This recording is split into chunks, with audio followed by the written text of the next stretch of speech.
Halo, apa kabar semua? Jumpa lagi bersama Asiri, alur singkat cerita film. Seperti biasa, kami akan menemani kalian dari kegabutan atau aktivitas apa saja yang tidak berguna sama sekali. Bagi kalian yang sedang bingung mencari film, kami akan sajikan alur cerita film yang membuat kalian semakin tegang dan bergairah. Film yang dibahas kali ini adalah Bad Education yang dirilis pada tahun 2020. Film ini diangkat dari sebuah kisah nyata yang mengisahkan tentang skandal korupsi yang terjadi di sebuah SMA bernama Roslyn High School yang berlokasi di Long Island pada tahun 2002. SMA ini berhasil berkembang setelah dipimpin oleh Dr. Tyson yang berhasil melakukan perubahan secara signifikan, yakni dari SMA kategori 100 besar menjadi 4 besar. Hal tersebut tentu sangat luar biasa, karena ranking sekolah di suatu daerah akan berdampak pada perekonomian di sekolah tersebut, termasuk berpengaruh pada nilai aset dan NJOP. Namun ternyata di balik prestasi tersebut ada skandal korupsi besar yang merugikan negara mencapai 11 juta dolar Amerika. Bagaimana kisah selengkapnya? Sebelum kalian melanjutkan cerita ini, saya sarankan jangan skip video ini sampai selesai, karena banyak kisah menarik yang bisa diambil untuk pembelajaran hidup.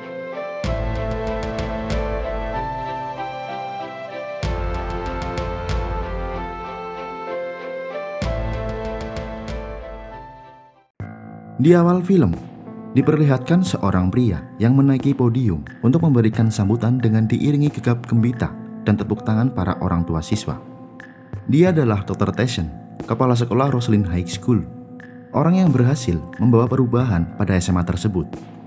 Selama 10 tahun dia memimpin sekolah itu, dia berhasil memperoleh prestasi menjadi peringkat 4 sekolah terbaik di Amerika, yang sebelumnya menduduki peringkat ke-100. Dr. Tyson memiliki penampilan yang necis dan berkarisma dan memiliki dedikasi yang tinggi, sehingga dia disegani dan disenangi banyak orang.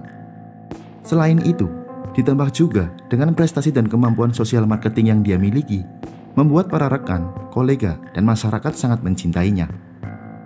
Namun di balik itu semua, dia juga memiliki perilaku seks yang menyimpang. Pada suatu pagi, Dr. Tyson bertemu dengan Pam Gluckin. Dia adalah kepala bagian tata usaha di SMA Roslyn. Namun, belum lama berbincang dengan Pam, Dr. Tyson mendapat pesan dari staf khususnya yang bernama Mary Ann jika ada wali murid yang telah menunggu di ruangannya. Setelah memasuki ruangan, Dr. Tyson menemui wali murid yang bernama Carol Switzer. Dia mengeluhkan jika anaknya gagal dalam tes akselerasi dan mengalami kesulitan belajar. Carol meminta Dr. Tyson agar memotivasi dan memberikan dorongan agar dia mudah dalam belajar dan dapat meraih prestasi yang tinggi.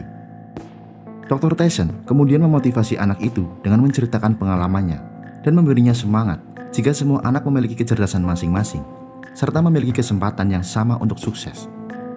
Di sini terlihat bahwa Dr. Tyson adalah pendidik yang baik, memahami pedagogik dan memahami psikologi perkembangan. Tak lama kemudian, datang seorang jurnalis sekolah bernama Rachel. Dia merupakan jurnalis freelance di majalah tersebut. Dia ingin meliput proyek Skywalk yang ada di sekolah itu untuk dimuat menjadi artikel singkat di majalah sekolah. Setelah wawancara, Dr. Tyson memberi motivasi pada Rachel untuk mengembangkan kemampuannya dalam menulis, karena Tyson beranggapan jika jurnalis dapat mengubah dunia. Pada malam harinya, dia mengadakan acara parenting dan bedah buku bersama para orang tua siswa untuk menjalin komunikasi yang baik antara orang tua siswa dan pihak sekolah. Sementara itu, di tempat lain, terlihat Pam yang hendak menghapus beberapa dokumen secara sembunyi-sembunyi. Namun hal itu gagal, karena ada petugas kebersihan yang menyapanya. Pada hari berikutnya, Rachel kembali datang ke sekolah untuk mencari informasi tambahan mengenai proyek Skywalk. Namun dia tak mendapatkan tanggapan yang baik dari Pam. Bahkan, dia disuruh mencari data sendiri di ruang arsip. Setelah menemukan data yang dicari, Rachel lalu meminta bantuan Jenny untuk memfotokopi dokumen tersebut. Jenny adalah staf di SMA Roslyn. Dia juga keponakan Pam Gluckin. Jenny menikah dengan Jimmy yang bekerja sebagai kontraktor lepas.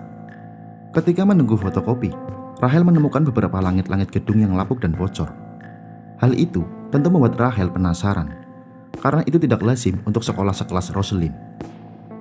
Pada suatu hari, Pam Gluckin mengadakan pesta. Dia mengatakan ingin merenovasi total rumahnya dan menunjuk Jimmy sebagai kontraktornya.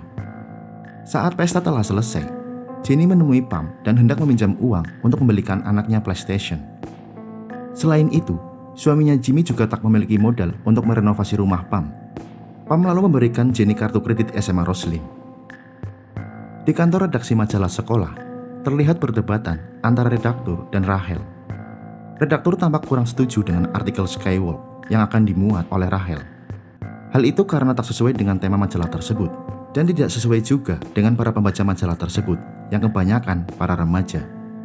Namun Rachel berusaha meyakinkan redaktur sampai akhirnya disetujui. Setelah beberapa lama, Jimmy memulai pembangunan Pam Gluckin. Namun Jimmy melakukan kecerobohan dengan belanja bahan bangunan menggunakan kartu kredit SMA Roslyn. Tak hanya itu, Jimmy juga membeli dengan mengecer di beberapa toko dan membawa sendiri bahan bangunan tersebut. Tindakan tersebut memancing kecurigaan pengelola toko karena mereka memberikan layanan antar barang gratis bagi para pelanggan. Selain itu, sebuah lembaga biasanya membeli barang secara borongan melalui vendor tertentu. Kejanggalan tersebut kemudian dilaporkan pada Bob, ketua presidium sekolah. Tentu Bob merasa aneh dan tidak percaya atas laporan itu. Oleh karena itu, Bob mengadakan rapat darurat Dewan Presidium Sekolah bersama Dr. Tyson. Para Dewan Presidium mengusulkan untuk melaporkan hal tersebut kepada FBI agar diusut tuntas. Tapi Dr. Tyson menolak hal tersebut karena dapat merusak citra SMA Roslyn.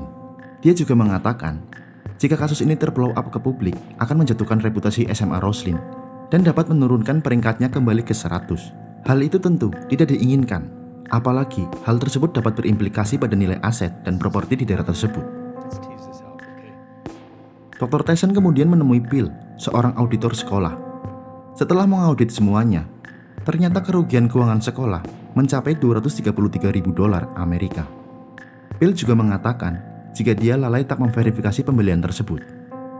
Setelah itu, Dewan Presidium Sekolah bersama Dr. Tyson memutuskan untuk memecat Pam Gluckin dengan tuduhan dia mengalami sosiopat.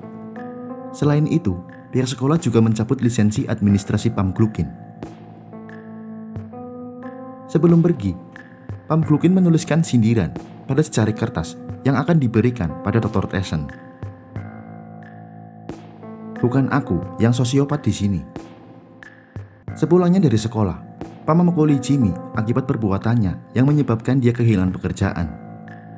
Akibat kasus itu, Dr. Tyson juga memutasi Jenny ke bagian arsip dan mengangkat Bill sebagai PLT kepala bagian tata usaha yang menggantikan Pam Gluckin. Selanjutnya Rachel semakin penasaran setelah memeriksa data manual report yang ditemukan di ruang arsip. Dia menemukan banyak kejanggalan pada data tersebut. Kemudian dia melakukan reportase investigasi untuk mengungkap apa yang sesungguhnya terjadi.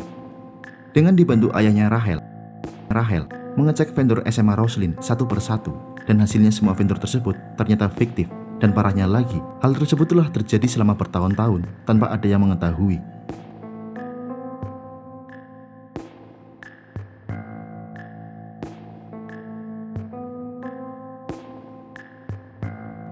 Di sebuah kantin, Rachel berdiskusi dengan redaktur majalah mengenai artikel yang akan dimuat di majalah tersebut. Redaktur itu menanyakan apakah dia yakin akan mengangkat berita itu, karena itu menyangkut hal yang sensitif. Lalu Rachel menunjukkan bukti investigasi yang dia lakukan kepada redaktur yang membuat dia tercengang. Kejanggalan keuangan SMA Roslyn juga ditemukan oleh Bill. Dia menemukan vendor-vendor yang fiktif. Hal yang lebih mengejutkan, dia juga menemukan SPPD fiktif yang jumlahnya juga lumayan banyak. Setelah diverifikasi, ternyata Dr. Tyson sering berpergian bersama teman prianya menggunakan uang sekolah. Namun ketika Bill menanyakan hal tersebut, dia malah diancam oleh Dr. Tyson dengan mengungkit kelalaiannya pada kasus Pam. Keesokan harinya, seperti biasa, Dr. Tyson datang ke sekolah. Dia terkejut karena semua orang menatap ke arahnya. Ternyata, kasus skandal korupsi di SMA Roslyn telah dimuat di majalah sekolah. Semenjak kejadian itu, SMA Roslyn banyak didatangi oleh media massa yang ingin meliputnya. Pihak berwenang juga turut datang untuk melakukan investigasi seperti FBI, Direktorat Jenderal Pajak, dan juga Badan Pemeriksaan Keuangan. Keadaan pelik itu diperparah dengan protes yang dilakukan oleh para wali murid kepada Dr. Tyson yang dianggap telah mempermalukan distrik Long Island. Sementara itu, investigasi pihak berwenang terus berlanjut dan memeriksa orang-orang yang patut diduga terlibat dalam kasus skandal tersebut. Dan hal yang sangat mencengangkan adalah kerugian negara akibat skandal tersebut mencapai 11 juta dolar Amerika. Setelah itu, satu persatu orang ditangkap oleh FBI, mulai dari Pam Gluckin, Jenny, Phil, dan terakhir Dr. Tessen. Mereka semua kemudian ditahan dan harus menghadapi tuntutan hukum di pengadilan. Dan akhirnya, setelah proses persidangan berakhir, Pam Gluckin, Jenny, Phil dijatuhi hukuman 9 tahun penjara. Sedangkan Dr. Tessen dijatuhi hukuman 12 tahun penjara.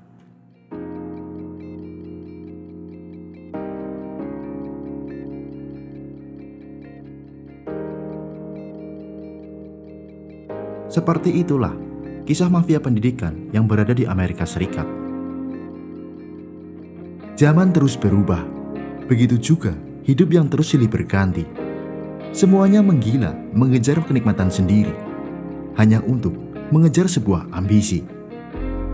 Dibutakan kekuasaan dan materi tanpa sadar diri jika itu adalah titipan ilahi yang tak akan dibawa sampai mati. Terima kasih dan sampai jumpa di alur cerita selanjutnya.